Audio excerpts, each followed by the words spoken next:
Good afternoon, this is Colton from Shout Out here in NostalgiaCon of 2026. And over here, we have Kent. Howdy, y'all. Hey, Kent, we're hoping that you're able to help us in the next generation into voice acting.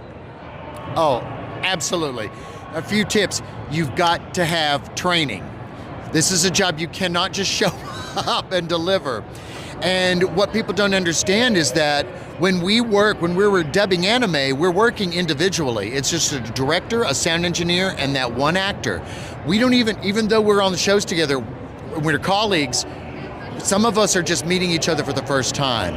So that means somebody has to seamlessly fit all of our voices together, and that's that director. So if you're interested in this industry at all, training. For actors, you need improvisation skills. You have to be able to create and maintain a character over a lengthy period of time. Everything is a cold reading that we do. We don't get scripts ahead of time to peruse and lavish over. No, it is show up, you see it in Japanese, you deliver it in English, moving on. Wow, that's fast. That's challenging too. One episode a week, and all 12 studios at Crunchyroll have 2 shows in them every week.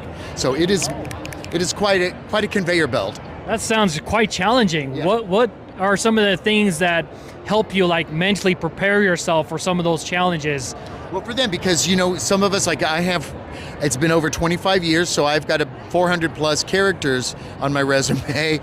So saith Anime News Network, so it's like, yeah. But I have to be refreshed on those, so we'll get, the director and the engineer, they'll play back something as a reference, so you can kind of get it in your ear. They do that with video games in that industry too. Okay. So you get a little help, But pretty much, once you've set a character at the very beginning, spend a little bit of extra time setting a character with a director, it just starts to come. And one of the things that my kids also brought up is you'll sometimes have projects where you would have like multiple characters that have to switch between one or the other. And trying to switch from one to the other sounds actually quite challenging. How do you do that? One at a time. So in Dragon Ball Z in particular, I play 2 characters that are Kais, they're gods. One is Supreme Kai, one is Elder Kai. They're in the scenes together. So for a couple of decades now, I've been talking to myself in a way. So, but I lay one down first, and then I go back and lay down the other character playing off myself, if that makes sense. That's what we call it. Having something else to play off of, another voice, another character. Like if I'm doing Dr. Vegapunk in One Piece, I might hear the voice of Luffy doing Luffy's lines, and then I can play off that. Sometimes I don't hear anything, they play off me, if I'm the first to record. Oh, wow. It's all disjointed. It's nothing what people would imagine. It sounds impossible. It's crazy. And what are some of the things, because we know that, in those type of environments, you're dealing with the studios, you're dealing with the different equipment, the different mics that are out there, things like that, the different sounds that comes out of the mouth, things like that, right? Depending upon what you had to eat or drink recently, yep. So what are some of the things that kind of help you prepare yourself before you go into doing those shows and trying to solve those problems? If I've got a speaking engagement, I don't try to book a VO the next day. VO being voiceover. Yeah. Because you've just really got to have that. When I was a teacher, it was very difficult to then go into studio because I'd spend a day talking a lot, especially in theater. I taught theater arts, so this is an instrument, and you have to treat it with care. You have to maintain it. And that's more than tea and honey. That's true. All about the healthy routines. Voice, yeah. Yeah, there you go. And what point do you feel like an agency is necessary? Or if it's not necessary, what other approach will you go? If you want to work at Crunchyroll, you pretty much need to have an agent. That's how I like to operate now. This industry started out one way, but this industry has grown up.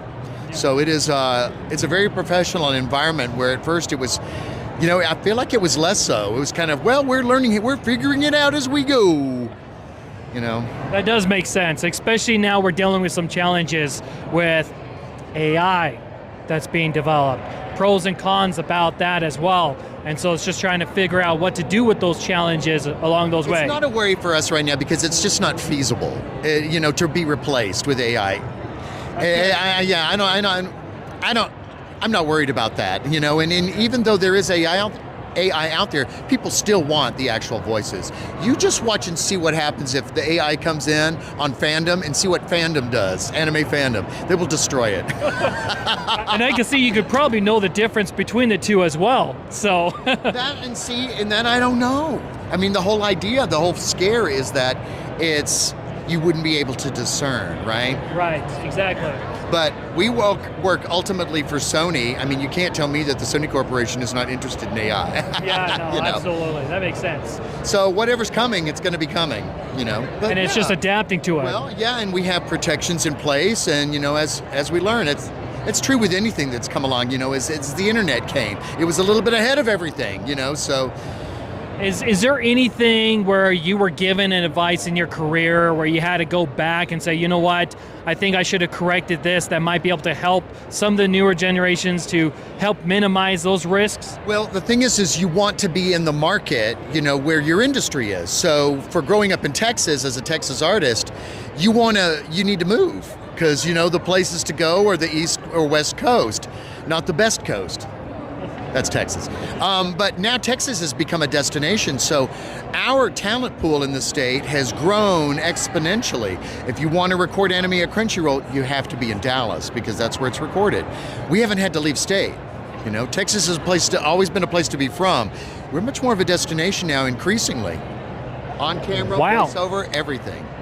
Okay, excellent. And if you had to summarize to maybe 3 key points that will kind of help them get started right after high school and they're about to get into college and they're trying to figure out those key points that might be able to help them proceed there in their career, what are some of the things they need to focus on? Oh my gosh. Training. You got to spend money to make money, so you're going to have some sorts of income to pay for the voiceover demo that you will need. Hundreds of dollars. You have to have headshots, even if you're a voiceover actor. Sadly, it's just an expense to it, so you have to be ready for that. Nothing is for free.